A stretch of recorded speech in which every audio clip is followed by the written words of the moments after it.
Imagina a un joven de apenas 20 años tomando el control de un reino sumido en conspiraciones y traiciones. Imagina a ese mismo joven, 13 años después, gobernando el mayor imperio que el mundo había visto, extendiéndose desde Grecia hasta la India. Ahora imagina que todo termina de forma abrupta y misteriosa, a los 32 años, dejando atrás un legado que cambiaría el curso de la historia para siempre. Alejandro Magno no fue solo un conquistador. Fue un hombre atormentado por la sombra de su padre asesinado. Un estratega brillante que jamás perdió una batalla. Un líder que lloraba la muerte de quienes amaba y que, según los rumores, pudo haber sido traicionado por aquellos en quienes más confiaba. Su muerte sigue siendo uno de los mayores misterios de la antigüedad. Envenenamiento, malaria, una enfermedad autoinmune que lo dejó paralizado, consciente, mientras su cuerpo era preparado para el funeral. La verdad puede ser aún más impactante de lo que imaginamos. Esta es la historia real de un hombre que conquistó el mundo, pero no pudo escapar de su propio destino. Quédate hasta el final. Comenta qué crees que realmente ocurrió con Alejandro y prepárate para conocer detalles que pocos saben sobre el mayor conquistador de la historia. Nacido en Pella, Macedonia, en julio del año 356 a.C., Alejandro era hijo del poderoso rey Filipo II y de la intensa reina Olimpia. Su madre, Olimpia, era una figura controvertida, practicante de cultos misteriosos y conocida por su naturaleza manipuladora y celosa. Desde niño, fue moldeado por dos fuerzas opuestas: el arte de la guerra, enseñado por su padre, un militar experimentado, y la filosofía, transmitida por nada menos que Aristóteles. El joven príncipe tenía un intelecto voraz, aprendiendo retórica, filosofía, medicina y ciencias naturales con el mayor pensador de su época. Se volvió obsesionado con la Ilíada de Homero, llevando una copia consigo durante toda su vida y soñando con igualar las hazañas de Aquiles, su héroe. A los 12 años, domó a Bucéfalo, un caballo salvaje que nadie lograba montar, impresionando incluso a su propio padre. A los 18 años, ya demostraba su genialidad militar al liderar la caballería en la batalla de Queronea, derrotando al temido batallón sagrado de Tebas. Fueron 1.800 hombres eliminados, una masacre que demostró al mundo que Macedonia era la nueva potencia militar de Grecia. Pero en el año 336 a.C., todo cambia. Filipo II es brutalmente asesinado durante una celebración de boda por su propio guardaespaldas, Pausanias. La daga atravesó su pecho delante de cientos de testigos. Hasta hoy, nadie sabe con certeza quién ordenó el crimen. Muchos sospechan de Olimpia, la madre ambiciosa que quería ver a su hijo en el trono a cualquier costo. Alejandro asciende al trono a los 20 años, en medio de sospechas, conspiraciones y amenazas provenientes de todos los lados. Él no dudó. Eliminó a todos los que conspiraban contra su corona, acabando con rivales, primos y cualquiera que representara una amenaza. Varias ciudades griegas intentaron rebelarse, pero el joven rey demostró que no era solo el hijo de Filipo, era Alejandro. Cuando Tebas se alzó contra él, Alejandro la destruyó por completo, vendiendo a 30.000 habitantes como esclavos y perdonando únicamente la casa del poeta Píndaro por respeto a la cultura. Con el mejor ejército de la época en sus manos, Alejandro partió para realizar el sueño de su padre, conquistar el vasto imperio persa. En el año 334 a.C., cruzó el Helesponto con 9.000 lanceros y su legendaria falange macedonia. Al pisar Asia, arrojó su lanza a la arena, declarando que la conquistaría por derecho de guerra. La primera gran victoria llegó en el río Gránico, donde estuvo a punto de morir. Fue salvado por su amigo Clito el Negro, quien cortó el brazo de un enemigo segundos antes de que el golpe fatal alcanzara la cabeza del rey. Batalla tras batalla, Alejandro fue implacable. Derrotó al rey persa Darío III en Iso, obligándolo a abandonar incluso a su propia familia en el campo de batalla. Rodeó y masacró la ciudad de Tiro, una fortaleza considerada inexpugnable, construida en una isla. Durante 7 meses, construyó un puente a través del mar para alcanzarla. Cuando finalmente la conquistó, mató a todos los hombres en edad militar, 8.000 personas, y vendió a 30.000 mujeres y niños como esclavos. Conquistó Egipto, donde fue aclamado como libertador y faraón.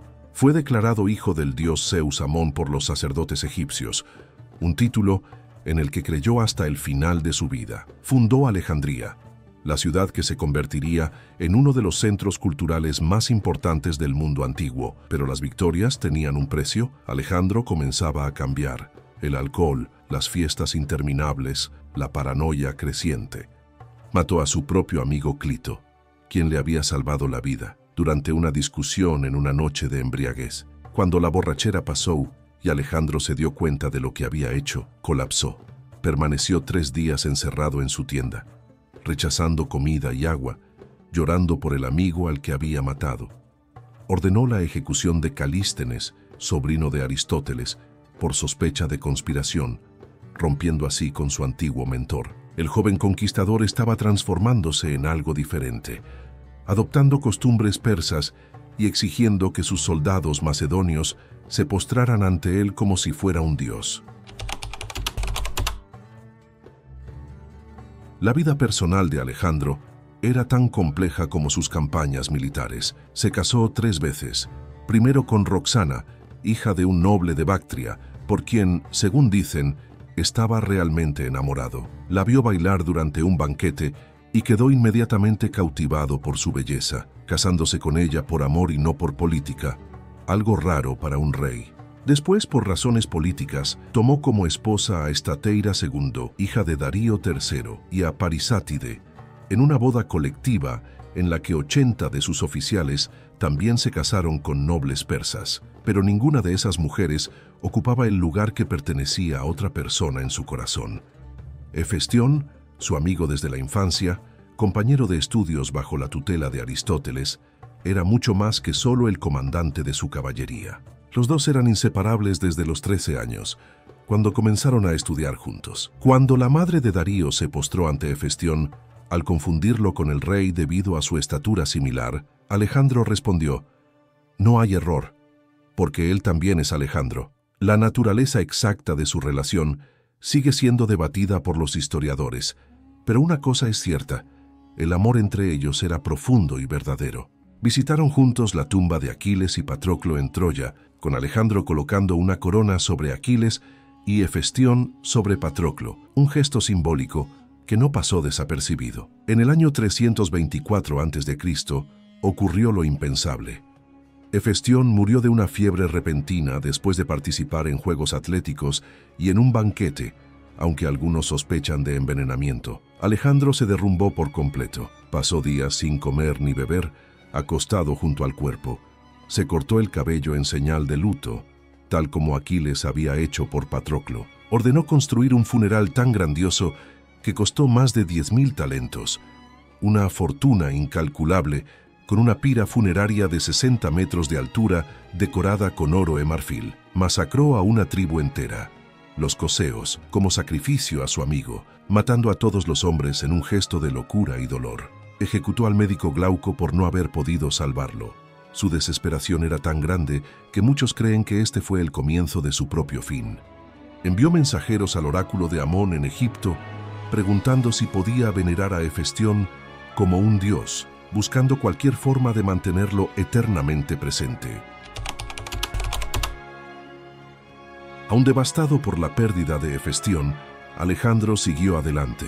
Conquistó Persia por completo, fue aclamado rey de Asia, atravesó Bactria y Sogdiana, regiones que ningún griego había alcanzado antes. En Persépolis, la capital persa, encontró riquezas que superaban cualquier imaginación. En un acto controvertido que lo perseguiría, ordenó que la ciudad fuera incendiada, destruyendo siglos de cultura persa, supuestamente en venganza por la invasión de Atenas por parte de los persas generaciones antes. Fundó más de 70 ciudades en su camino, 50 de ellas con su propio nombre, difundiendo la cultura griega por toda Asia. Atravesó las montañas del Hindu Kush en invierno, perdiendo a miles de hombres y caballos debido al frío brutal.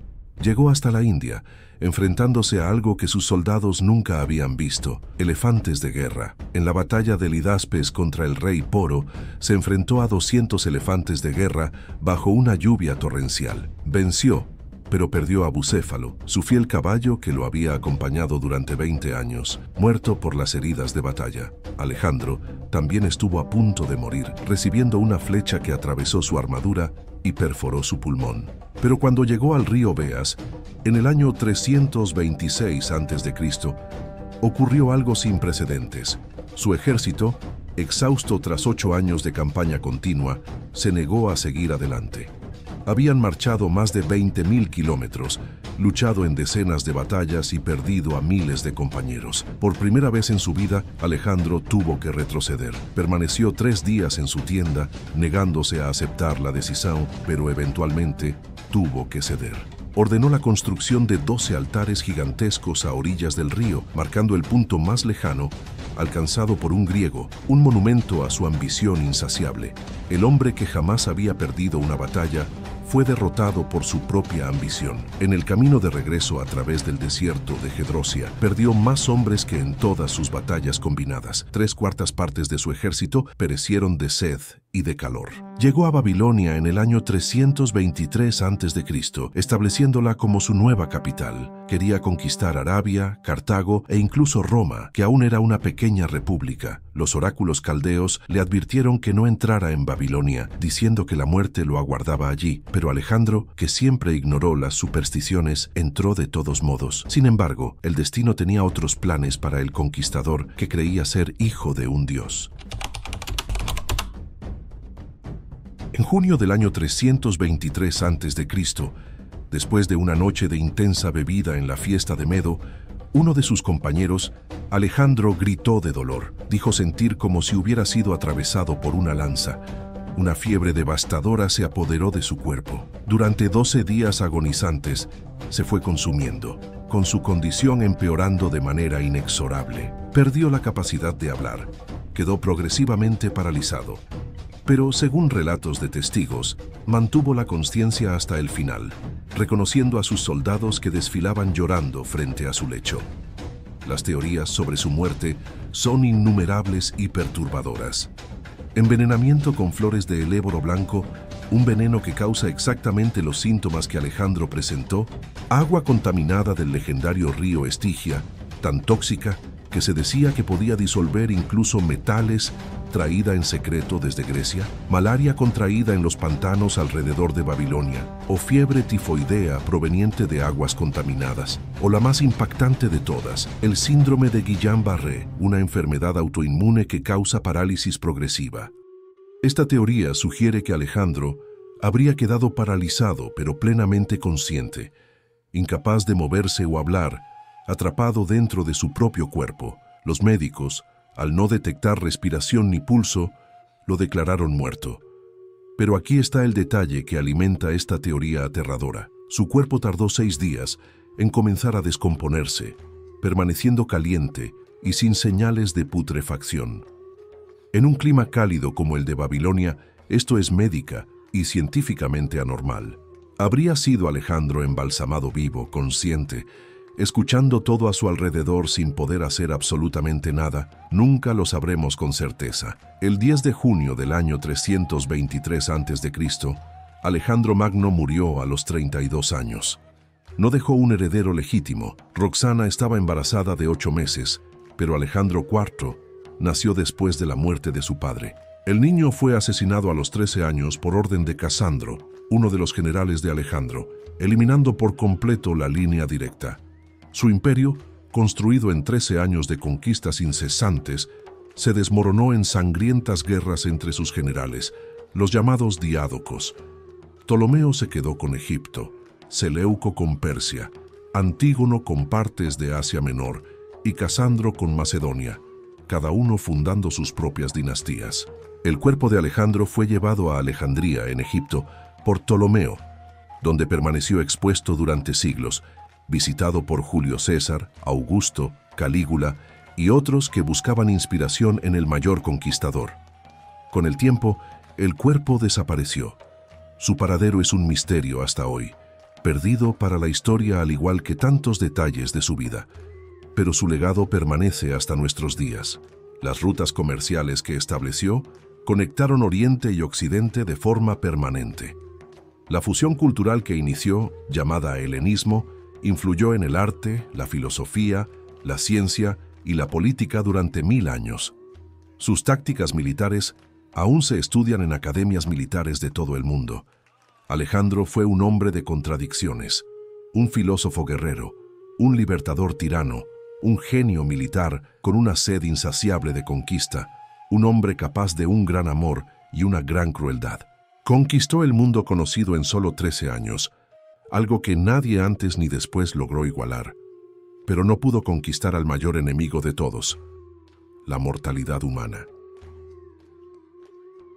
¿Y entonces qué piensas? Alejandro fue envenenado por conspiradores dentro de su propio círculo, quizá Antípatro y su hijo Casandro, que tenían motivos políticos. Fue víctima de una enfermedad natural, malaria o tifo, la ironía de sobrevivir a cientos de batallas solo para ser muerto por un mosquito. O la teoría más aterradora es la verdadera, que sufrió el síndrome de Guillain-Barré y fue embalsamado vivo, atrapado en su propio cuerpo, consciente mientras era preparado para el funeral.